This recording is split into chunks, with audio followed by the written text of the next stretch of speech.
Les routes réunionnaises viennent d'être endeuillées pour la 3e fois depuis le début de l'année 2018.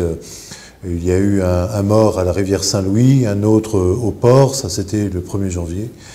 Et ce jeudi matin, on déplore un nouveau mort, et c'est d'autant plus cruel qu'il s'agit d'un enfant qui se trouvait dans le pick-up de ses parents, lequel pick-up, conduit par son père, a télescopé très violemment un bus qui arrivait en sens inverse.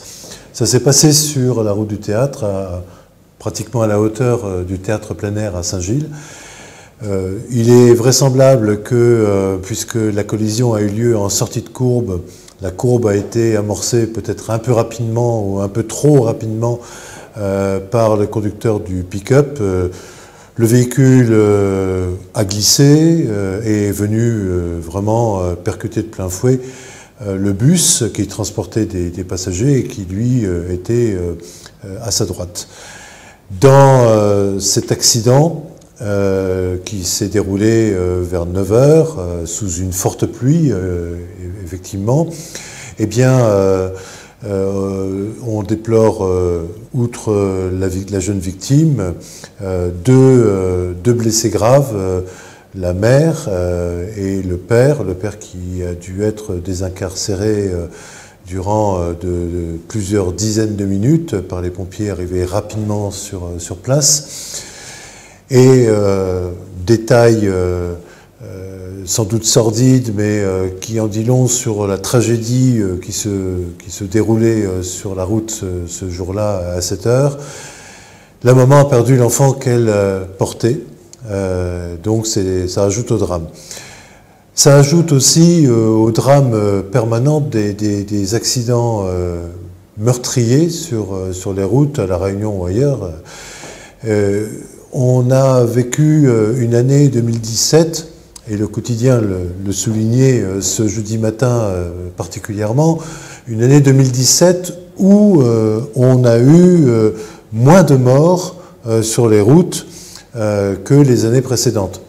Il faut remonter à 2013 pour trouver un nombre de tués à peu près équivalent. En 2016, 50 personnes étaient décédées dans un accident de la circulation, que ce soit en voiture, que ce soit des piétons ou des deux roues. Le bilan provisoire donc de 2017 fait état d'une baisse de 6% de cette mortalité. Il y a plus d'accidents corporels en même temps, même s'il y a moins de morts. Alors peut-être qu'il y a moins de vitesse en cause dans ces sinistres. Il n'empêche que sur le total de ces morts, 15 ont perdu la vie sur un deux roues. Donc on reste encore dans un gros tiers de tués sur un scooter ou une moto. Une chose à remarquer également, et le quotidien consacré à un dossier ce jeudi matin 4 janvier à ce phénomène, une double page pour dire qu'il ne fallait pas banaliser la conduite. Et effectivement, on se sent trop sûr de soi au volant d'une voiture, la notion de danger nous quitte tous autant qu'on est assez rapidement, on se sent protégé dans notre coque d'acier et de verre. Certains d'entre nous se sentent encore plus invulnérables que d'autres.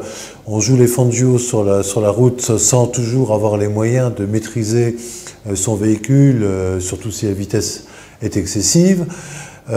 On n'a pas la notion de la route partagée, forcément.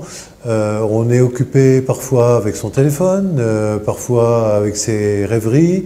Un défaut de concentration peut être lourd de conséquences au volant. L'alcool, la vitesse et les stupéfiants en 2017 ont été identifiés comme tout le temps comme les causes majeures d'accidents mortels ou autres, à hauteur de près de 80% pour les accidents mortels. Les forces de sécurité ont ont détecté que l'alcool, la vitesse et la situation étaient en cause. Comment faire pour que tout cela cesse? La question est lancinante et l'absence de réponse ne l'est pas moins. On peut dire que l'éducation à la conduite compte pour beaucoup, mais on peut avoir de bons apprentissages de grande qualité à la conduite et ensuite constater que les conducteurs, nouveaux ou anciens, se comportent n'importe comment sur la chaussée. On peut dire que la peur du gendarme doit faire son œuvre. Elle fait son œuvre, elle est sans doute efficace, mais comme diraient à peu près tous les préfets qui se sont succédés à La Réunion, on ne peut pas mettre un gendarme ou un policier derrière chaque conducteur ou chaque pilote de moto ou de scooter, ou derrière chaque piéton, puisque je rappelle que les piétons paient un lourd tribut aux accidents mortels de la route. Donc que faire sauf à appeler d'une façon sempiternelle à la prise de conscience du danger de la conduite sur la route ou de la marche sur le bas-côté des liaisons réunionnaises, eh bien, on ne voit pas bien comment résoudre le problème. On peut être utopique et dire on peut, à condition d'être plus en éveil, à condition de conduire moins vite, à condition de respecter toutes les réglementations, de ne pas doubler dans un virage par exemple, à condition de ne pas consommer de stupéfiants ni d'alcool quand on est au volant, à condition de ne pas se retourner pour voir ce qui se passe derrière alors qu'on est au volant, à condition. Toutes ces conditions réunies, effectivement, peuvent, dans un état idéal de la situation, permettre de diviser par 2, par 3, par 4, par 5 le nombre de tués sur la route. Ça reste, hélas, une utopie.